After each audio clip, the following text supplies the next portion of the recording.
Arts કોલેજમાં અભ્યાસ કરું છું અને છેલ્લા 5 વર્ષથી સ્ટેટ અને નેશનલમાં ફર્સ્ટ આવું છું.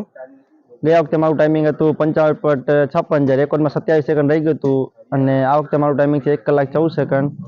તે ખરાબ છે અને આગામી 4 તારીખે નેશનલમાં મારો રેકોર્ડ તોડે એવી મારી ઈચ્છા છે.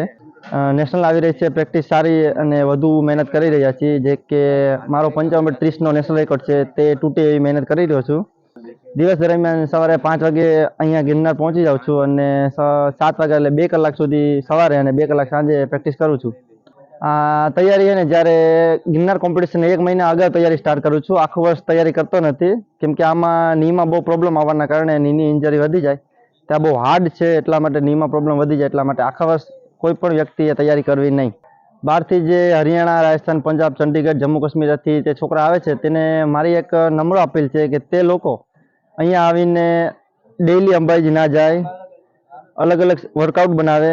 જો કે લોંગ રનિંગ કરે તો પણ ગિરનાર સહેલું થઈ જાય.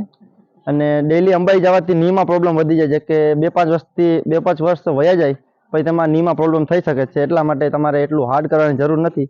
નીચે રોડ ઉપર કે ગ્રાઉન્ડમાં લોંગ રનિંગ કરવાથી પણ ગિરનાર સરળતાથી નંબર પ્રાપ્ત કરી શકાય છે. હું આ ગિરનાર છેલ્લા 6 વર્ષથી રમું છું ને મારો 2nd નંબર આવેલો છે. ને આ ગિરનાર સ્પર્ધા છે તે બહુ ટફ છે, જેના માટે બીજા જો નવા છોકરા હોય એને ધ્યાનથી ડાયટ ને બધું લેવું પડે. ને જે રમેલા આગળ હોય ને તેનાથી સલાહ લેવી પડે. બાકી આમાં ગોઠવણ ફેલ થઈ જાય છે. અને હું છેલ્લા 14 દિવસ ત્યાં પ્રેક્ટિસ કરું છું.